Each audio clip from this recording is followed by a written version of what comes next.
Guys you are welcome study with धनेश कुमार। आज मैं आपके लिए केमिस्ट्री के हवाले से मोस्ट रिपीटेड एमसीक्यूज लेकर आया हूं जो सिंध पब्लिक सर्विस कमीशन की टेस्टें होती हैं एचएसटी और एसएसटी।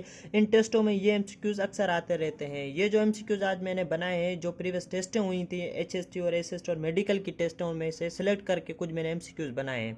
तो इस बार मैं आपको गारंटी देता हूं जो अभी टेस्टें होंगी एचएसटी और एसएसटी तो उन टेस्टों में ये एमसीक्यूज ज़रूर आएंगे, क्योंकि 2021 और 22 में ये एमसीक्यूज नहीं आए।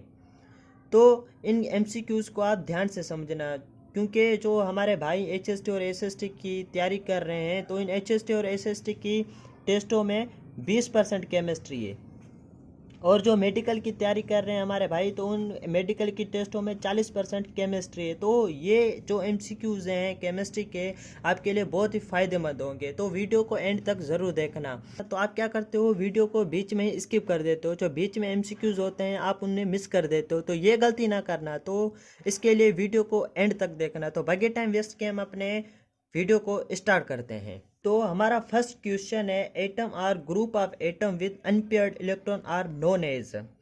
कि ऐसा एटम या ग्रुप ऑफ एटम जिसमें अनपेयर्ड इलेक्ट्रॉन हो तो उसे क्या कहते हैं। तो कोई भी एटम हो या ग्रुप ऑफ एटम हो जिसमें अनपेयर्ड इलेक्ट्रॉन हो तो उसे फ्री रेडिकल कहते हैं। जैसे एग्जांपल हाइड्रोजन। अब हाइड्रोजन का जो एटॉमिक नंबर है वो 1 है। अब जब हम इसका शेल बनाएंगे या एटम बनाएंगे तब ये अब इसका क्या है, एटम है। जो अब इसके पहले शेल में हम क्या करेंगे, एक इलेक्ट्रॉन रखेंगे। अब जब हमने इसके पहले शेल में एक इलेक्ट्रॉन रखा तो अब इसके और तो इलेक्ट्रॉन है नहीं, तो उसका एक ही इलेक्ट्रॉन इसके पहले शेल में आ गया, तो ये क्या है, एक है। तो अब इसको क्या कहेंगे, हम फ्री रेडिकल कहेंगे। तो ये क्या है, फ्री रेडिकल है।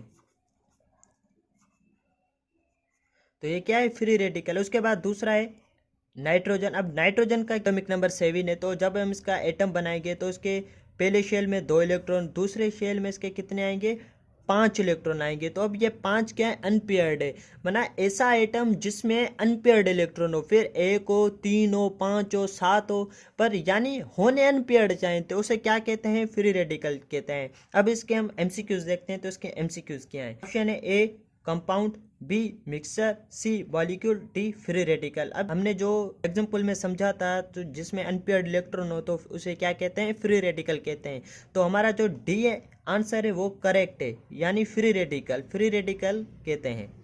तो अब हम हमारे नेक्स्ट क्वेश्चन पे बढ़ेंगे। नेक्स्ट क्वेश्चन पे बढ़ने से पहले अगर आप हमारे चैनल पे नए हो तो चैनल को सब्सक्राइब करो, लाइक करो, और ज़्यादा से ज़्यादा अपने उन दोस्तों को शेयर करो जो एचएसटी और एसएसटी की तैयारी कर रहे हैं तो उन्हें भी कुछ फ़ायदा हो। तो हम आगे बढ़ते हैं हमारे नेक्स्ट क्वेश्चन पे। तो हमारा नेक्स्ट क्वेश्चन है, which of the following is a compound. इनमें से कंपाउंड कौन सा है। तो ऑप्शन देखते हैं। Option a carbon, b salt, c argon, d iron. तो देखते हैं ए ऑप्शन कार्बन। कार्बन क्या है, एलिमेंट है, एलिमेंट। उसके बाद है साल्ट। साल्ट क्या है, ये एलिमेंट नहीं है, ये कंपाउंड है, क्योंकि इसमें 2 एलिमेंट है, जैसे एक सोडियम और दूसरा क्लोरीन। अब ये दोनों एलिमेंट्स मिलकर क्या करते हैं, साल्ट साल्ट बनाते हैं। यानी जब भी 2 या 2 से ज़्यादा एलिमेंट आपस में मिलेंगे तो उसे कंपाउंड कहते हैं। अब आर्गन क्या है, आर्गन भी एलिमेंट है। और आयरन क्या है, आयरन भी एक एलिमेंट है। तो हमारा इन चारों ऑप्शन में से जो ऑप्शन बी है वो करेक्ट है, क्योंकि साल्ट कंपाउंड है, इसमें 2 एलिमेंट है। उसके बाद हम नेक्स्ट क्वेश्चन पे बढ़ते हैं। तो हमारा नेक्स्ट क्वेश्चन है, the symbol use to denote silver is. जो सिल्वर के लिए जो सिंबल इस्तेमाल होती है वो कौन सी है। ऑप्शन देखते हैं। ऑप्शन है ए जी, बी ओ, सी है एच, डी है सी। जो सिल्वर के लिए सैंपल इस्तेमाल की जाती है वो है ए जी, यानी हमारा ए आंसर करेक्ट है। और ओ ऑक्सीजन के लिए इस्तेमाल होती है, ऑक्सीजन। और सी कार्बन के लिए इस्तेमाल होती है, और एच हाइड्रोजन के लिए इस्तेमाल होती है, हाइड्रोजन। अब ये क्या है, जो अब हमारे एक ही क्वेश्चन में हम 4 क्वेश्चन हल कर रहे हैं। जैसे हमें इधर तो क्वेश्चन था वो हमें पूछ रहा है हमें सिल्वर की आप सैंपल बताओ, तो सिल्वर की सैंपल क्या है Ag। उसके बाद हमें ऑक्सीजन का भी पता चल गई तो ऑक्सीजन की सैंपल ये है, कार्बन की सैंपल भी पता चल गई तो कार्बन की सैंपल ये है, हाइड्रोजन की भी सैंपल पता चल गई तो हाइड्रोजन की सैंपल ये है। तो यानी तो एक ही क्वेश्चन में हमें चार चार क्वेश्चन का पता चल रहा है। जिन भाइयों को पता होगा वो तो ठीक है, जिनको नहीं पता होगा तो उन्हें भी पता चल गया। तो ये भी इनकी सैंपल है। उसके बाद हम नेक्स्ट क्वेश्चन पे बढ़ते हैं। तो हमारा नेक्स्ट क्वेश्चन है which of the following is the most abundant gas in the atmosphere. इन गैसों में से वो कौन सी गैस है जो हमारे एटमॉस्फेयर में सबसे ज़्यादा छोड़ी जाती है या सबसे ज़्यादा होती है। ऑप्शन देखते हैं। Option a hydrogen, b oxygen, c helium, d nitrogen. जो हमारे एटमॉस्फेयर में जो सबसे ज़्यादा गैस होती है वो होती है नाइट्रोजन। वो 78% एटमॉस्फेयर में नाइट्रोजन गैस होती है। दूसरी गैसें होती हैं बट वो कम होती हैं। जो सबसे ज़्यादा गैस होती है वो नाइट्रोजन होती है, 78% होती है। अब हमारा क्वेश्चन था वो पूछ रहा है हमें आप गैस बताएं। हमें गैस भी पता चल गई नाइट्रोजन। अब इसमें हमारा दूसरा एक क्वेश्चन हल हो गया। तो कहीं पर एमसीक्यूज आ जाए भाई हमारे एटमॉस्फेयर में जो नाइट्रोजन है वो कितने परसेंट होती है, 78% होती है। तो अब एक ही क्वेश्चन में हमारे दो दो तीन तीन एमसीक्यूज हल हो रहे हैं। जैसे ऑक्सीजन कहाँ पर होती है, हमारे एनवायरनमेंट में होती है। और ऑक्सीजन हमें कहाँ से मिलती है, हमें प्लांट्स में से मिलती है। अब देखिए एक ही क्वेश्चन में हमारे कितने क्वेश्चन हल हो गए, एक ये हो गया, एक ये हो गया, एक ये हो गया। तो अब हमारे एक ही क्वेश्चन में तीन तीन क्वेश्चन सोल्व हो रहे हैं।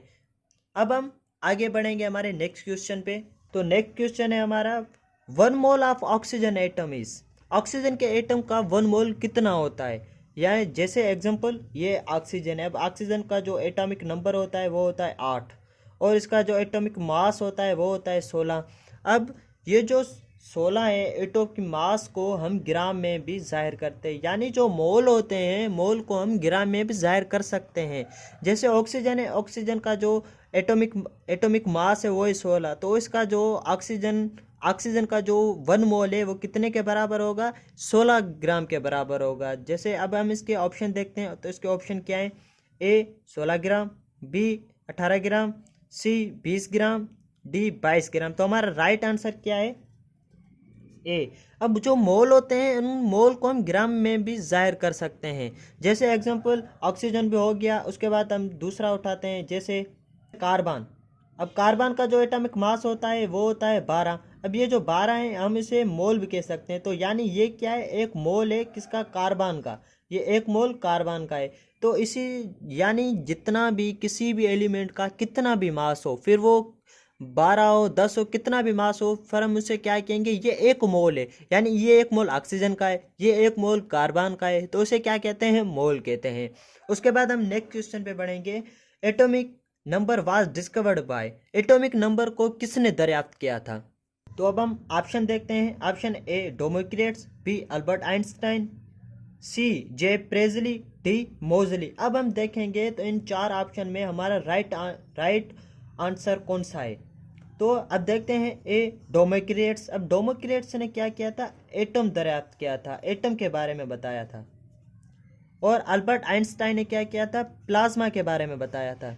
इसने प्लाज्मा दरियाफ्त नहीं की थी, इसने सिर्फ प्लाज्मा के बारे में बताया था। तो प्लाज्मा जो मैटर की चौथी फॉर्म हम जिसे कहते हैं, तो इसने बताया था जो प्लाज्मा है ये हमारे माहौल में एग्जिस्ट करती है। तो फिर प्लाज्मा को विलियम क्रूक, एक साइंटिस्ट था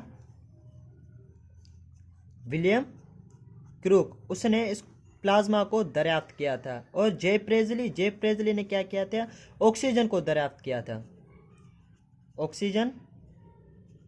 बाकी अब ऑक्सीजन को जे प्रेजली ने दरियाफ्त किया था। अब हमारा डी ऑप्शन बचता है वो है मोजली। तो मोजली ने क्या किया था, एटॉमिक नंबर दरियाफ्त किया था। तो अब हमारा जो डी आंसर है वो है करेक्ट। अब एक ही क्वेश्चन में हमारे चार चार जो एमसीक्यूज हैं वो सोल्व हो गए। अब कहीं पर भी सवाल आ जाए भाई डेमोक्रिटस ने क्या दरियाफ्त किया था, तो आप आसानी से बताओगे तो उसने क्या एटम दरियाफ्त किया था। अब कहीं पर भी सवाल आ जाए, एमसीक्यूज आ जाए, तो जो प्लाज्मा प्लाज्मा है, तो किस साइंटिस्ट ने सबसे पहले प्लाज्मा के बारे में बताया था? भाई किसने बताया था? अल्बर्ट आइंस्टाइन ने बताया था। प्लाज्मा को किसने दरियाफ्त किया? विलियम क्रोक ने दरियाफ्त किया। जे ऑक्सीजन को किस साइंटिस्ट ने दरियाफ्त किया था? जे प्रेजली ने किया था। तो कहीं से भी क्वेश्चन आ जाए तो आप आसानी से उसे हल कर सकते हो। तो अब हम बढ़ते हैं हमारे नेक्स्ट क्वेश्चन पे। How many types of solid के कितने टाइप हैं? अब इसके ऑप्शन देखते हैं। ऑप्शन है ए 5, बी 2, सी 6, डी 8। जो सॉलिड के टाइप हैं वो 2 टाइप हैं। हमारा जो बी आंसर है वो करेक्ट है। अब 2 टाइप्स वो कौन से हैं? सॉलिड के 2 टाइप हैं। एक को कहा जाता है क्रिस्टलाइन सॉलिड,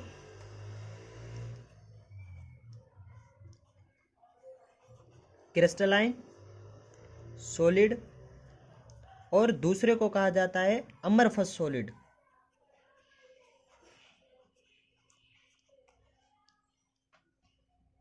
अमरफस सॉलिड। तो ये 2 टाइप हैं सॉलिड के, एक क्रिस्टलाइन सॉलिड, दूसरा अमरफस सॉलिड। तो कहीं पर भी एमसीक्यूज ये आ सकता है भाई सॉलिड के कितने टाइप है। अब आपको पता चल गया तो सॉलिड के कितने टाइप हैं? 2 टाइप है। अब कहीं पर कोई पूछे भाई सॉलिड के 2 टाइप तो हैं, वो कौन से टाइप हैं, तो आप आसानी से बता सकते हो। एक है क्रिस्टलाइन सॉलिड, दूसरा है अमरफस सॉलिड। अब हम बढ़ते हैं हमारे नेक्स्ट क्वेश्चन पे। तो हमारा नेक्स्ट क्वेश्चन है which state of matter the particle are always vibrate but do not move. कि वो मैटर की ऐसी कौन सी स्टेट है जिसके पार्टिकल वाइब्रेट, तो वो हमेशा वाइब्रेट करते हैं पर वो मूव नहीं करते। तो ऑप्शन देखते हैं। Option a liquid, b gas, c plasma, d solid. अब जो लिक्विड के मॉलिक्यूल होते हैं वो वाइब्रेट भी करते हैं और एक दूसरे के पास मूव भी करते हैं। जैसे अब जो लिक्विड के मॉलिक्यूल होते हैं तो एक मॉलिक्यूल इधर होता है तो दूसरा मॉलिक्यूल इधर होता है, तो अब ये मूव करते हैं, तो कभी ये इधर होते हैं तो कभी ये इधर चले जाते हैं, तो ये यानी मूव करते रहते हैं।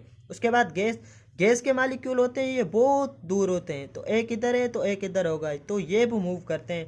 प्लाज्मा ये इसके जो मालिक्यूल होते हैं तो इसके मालिक्यूल गैस से भी ज़्यादा दूर होते हैं, यानी एक मालिक्यूल इधर है तो दूसरा मालिक्यूल इधर होगा, तो ये भी मूव करते हैं। बाकी जो हमारा डी ऑप्शन बचा है सॉलिड, तो सॉलिड के जो सॉलिड है डी, तो हमारा ऑप्शन करेक्ट है, क्योंकि जो सॉलिड के मालिक्यूल होते हैं वो आपस में मिले हुए होते हैं, ऐसे बिल्कुल मिले हुए होते हैं। ये वाइब्रेट करते रहते हैं पर ये एक दूसरे के पास मूव नहीं करते, क्योंकि इनके बीच में स्पेस इतना है ही नहीं जो ये मूव करें।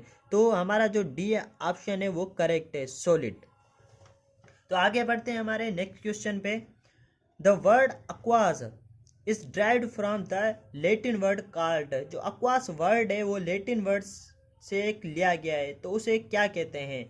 ऑप्शन देखते हैं। ऑप्शन ए अक्वास, B aqua, C both, D none. जो हमारा बी आंसर है वो है करेक्ट, क्योंकि जो अक्वास है वो लैटिन वर्ड अक्वा से लिया गया है जिसकी मीनिंग है वाटर। अगर कोई अक्वास के बारे में डिटेल से जानना चाहता है तो अक्वास सोल्यूशन के बारे में लेक्चर भी बनाया हुआ है, वीडियो भी बनाई हुई है, उस भाई को डिस्क्रिप्शन पे लिंक मिल जाएगी, तो वो उधर से हमारे चैनल पर जाके ये वीडियो डिटेल से सीख सकता है। तो इक्वस सोल्यूशन किसे कहते हैं? उसके बाद हम आगे बढ़ेंगे। हमारा 10th क्वेश्चन है the value of Avogadro's number. तो एवोगैड्रोस नंबर की वैल्यू क्या है? और ये वैल्यू एवोगैड्रो नंबर की वैल्यू मैंने आपको कल भी बताई थी, जो हमने फर्स्ट पार्ट पढ़ा था उसमें भी मैंने आपको बताई थी। तो अब इसके ऑप्शन देखते हैं। ऑप्शन क्या है? Option a 6.02 multiply 10 power 23, b 6.03 multiply 10 power 22, c 7.02 multiply 10 power 23, d 6.02 multiply 10 power 22।